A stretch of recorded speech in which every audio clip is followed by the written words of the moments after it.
এটা হলো মেয়ে মেয়ে পাখি। নমস্কার বন্ধুরা, আমি প্রভাস বিশ্বাস, আপনারা দেখছেন খামার বাড়ি। তো আজ আপনাদের জানাবো যে কোয়েল পাখির 15 দিন 20 দিন বয়স থেকে আপনি একটা কোয়েল পাখি কোনটা ছেলে কোনটা মেয়ে কী করে বুঝবেন। আপনারা কোনো হাটে কিংবা মার্কেটে কোয়েল পাখি কিনতে যান, যে এত ছোট ছোট পাখি দেখি তো কেমন ডিম হয়, বাড়ি নিয়ে যায়। তো আপনি যখন একটা দোকানদারকে বলেন যে আমাকে 3টে মেয়ে পাখি দেন, একটা ছেলে পাখি দেন, কিন্তু দেখা যাচ্ছে বাড়ি আসার পরে সে সব কোয়েলগুলো এরকমভাবে ডেকেই যায় আর ডিম আর পারে না। তো আপনারা আজকে আপনাদের একটা ট্রিক্স বলে দেবো। এই ট্রিক্সের মাধ্যমে আপনারা কিন্তু জানতে পাবেন যে কোনটা ছেলে কোনটা মেয়ে পাখি। আপনারা হয়তো অনেকে জানেন, কিন্তু যারা জানেন না তাদের জন্য আমি। তো দেখেন, কোয়েল পাখি প্রথম চেনার একটা সবথেকে বড় বৈশিষ্ট্য যেটা দূর থেকে জানা যায় সেটা হলো ডাক। দেখেন, যেই মেয়ে পাখিগুলো আছে সেগুলো কিন্তু ডাকে না, আর ছেলে পাখিগুলো কিন্তু এই ডাকে, একটা সে ঘর ঘরে একটা আওয়াজ, সেই আওয়াজে কিন্তু ছেলে পাখিগুলো কিন্তু ডাকে। দেখেন যে আওয়াজগুলো আপনি শুনতে পাচ্ছেন।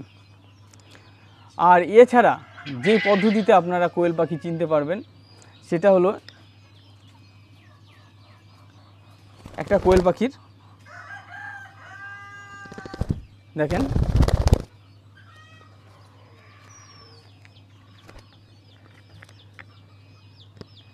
এই যে এই পাখিটা আপনার দেখে কিছু কি বোঝা যাচ্ছে যে ছেলে না মেয়ে? কিন্তু হ্যাঁ, বোঝা যায়। সেটা হলো দেখেন এর গলার নিচে 15 থেকে 20 দিন বয়স থেকে এই দাগগুলো চলে আসে। যেই যদি 100 পাখি থাকে তার মধ্যে দেখবেন প্রায় অর্ধেকের কাছাকাছি এই বুকের নিচে এরকম লাল, দেখেছেন? এই যে পশমগুলো, হ্যাঁ, এটা দেখেন লাল। তো এই যে এই লাল যে পাখিগুলো আছে এগুলো কিন্তু ছেলে পাখি। এবার মেয়ে পাখিতে কী আছে আমি আপনাদের দেখাচ্ছি।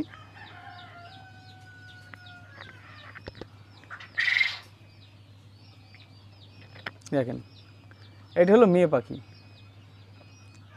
তো দেখেন মেয়ে পাখিতে কিন্তু অতটা লাল নেই, এটা সাদার হারটা বেশি। দেখেন এই দুটোর মধ্যে দেখেন কতটা পার্থক্য, দেখে বোঝা যাচ্ছে? এই সাইডের পাখিটা হলো সাদা, যেটা এটা হলো মেয়ে, যেটা লাল এটা হলো ছেলে। দেখেন, এইটা সবথেকে বড় প্রমাণ। এইভাবেই 99% লোক কোয়েল পাখি ছেলে না মেয়ে বোঝা যায়। তো বন্ধুরা, আজকের মতো এই পর্যন্ত। যদি আপনাদের আমাদের চ্যানেল ভালো লেগে থাকে অবশ্যই সাবস্ক্রাইব এবং শেয়ার করতে ভুলবেন না। আর যদি কোয়েলের বাচ্চা এবং সোনালির বাচ্চা এবং বিভিন্ন প্রজাতির মুরগি এবং হাঁসের বাচ্চা যদি দরকার হয়, আপনারা আমাদের সাথে কন্ট্যাক্ট করতে পারেন। আমাদের ঠিকানা নদিয়া জেলার রানাঘাট 2 নম্বর ব্লকের অন্তর্গত গাংনাপুর এবং অনন্তপুর। আমাদের গাংনাপুরে ম্যাচের দোকান এবং মেডিসিনের দোকান এবং হপার ডিঙ্কারের দোকান আছে, এবং আমাদের ফার্ম আমাদের বাড়িতেই।